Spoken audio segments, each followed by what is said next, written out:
some folks would say we don't like seeing star athletes with present fathers out and about. Like that's been looked at as a weird sort of negative connotation for some reason. Like, oh, that player's cocky, he's this, he's that. There's all these things that people equate with the father to the son. We saw it with Bronny going through what he went through with the Lakers. We saw it with Shedeur. What were y'all thoughts on seeing what happened with, Bronny and the Lakers and all the scrutiny that he went through, and what we're seeing with Shedeur Sanders now, who did his thing in college, but also had to deal with all the extraness about NIL, famous father, going to a campus and doing all this type of stuff. How did you guys sort of take that in and use that for your experience? I mean, just learning, I think. Learning how to carry yourself, go about certain things. But at the end of the day, like, everyone their own person. So, like, Bronny he ain't the most out loud spoken guy like Shedeur. Very quiet, but he still get the same backlash Shedeur get. So at the end of the day, you still gonna get the backlash no matter what you do, whether it's right, wrong, or anything else. So just having that mindset that, like, we're the next generation of these superstar kids, and we just, like, there's always gonna be a spotlight on us no matter what, and just going with that mindset, just like just being you. Honestly, that's how I look. Just being me. Kyle, I'm sure you and Bronny have some sort of relationship. Probably not. I mean, super tight. But what was that like for you, experiencing that as somebody who knows him pretty well? I feel like as soon as whoever's talking try to connect like the both, that's when it gets messed up, because like it's a new generation, two totally different people. Even though that might be a kid, y'all both going through different things. So like Bronny, I kind of felt bad for him because like that's my guy. So just seeing he doesn't speak a lot. He not gonna go on the internet and say what he gotta say. But like deep down, like behind closed doors, he probably was going through it. Like you seeing this every day. You're on social media.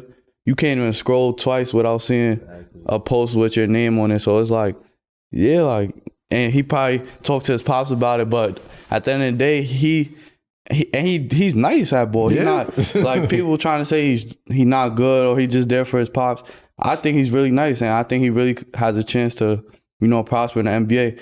But they trying to get it to him for him to get his first year. Like, no, it take a couple years. Like Dill was saying, it take a couple years before you could even, start getting situated, start getting settled, and even play your own game. So that's how I feel about it. Man, it was just crazy to see that. That's coming from them. Yeah. What about you? I don't got one shit to say about it. Okay. I like to hear it from their peers. Yeah. You get what I'm saying? Like, we have our opinions on it, but we coming from we have a whole nother perspective on it. Like, they the peers, that's the circle.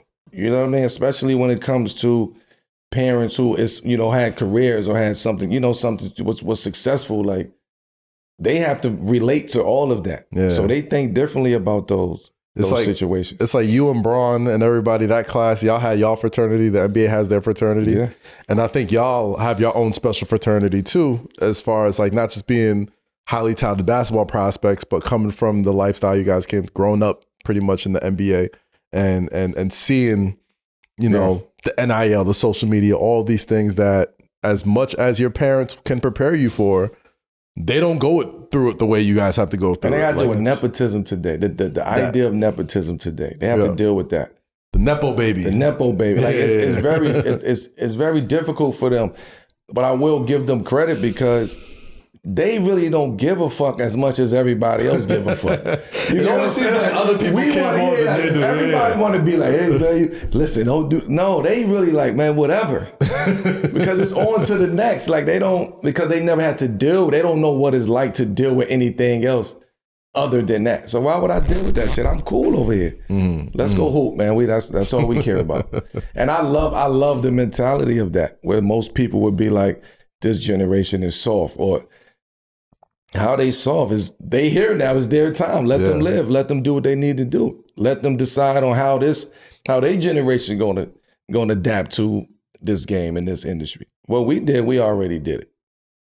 You know what I mean? So that's the part I just wanted to say. But speaking of generations, like, you had a situation where you overheard Cole give somebody some advice, and like I heard that stuck with you. Mm-hmm. Like, for everybody who's kind of listening or watching, what was that advice? I mean, I was a little bit like a fly on the wall, like just being around it. He told my brother one day, he was like, I just keep shooting, we're gonna worry about the passing later.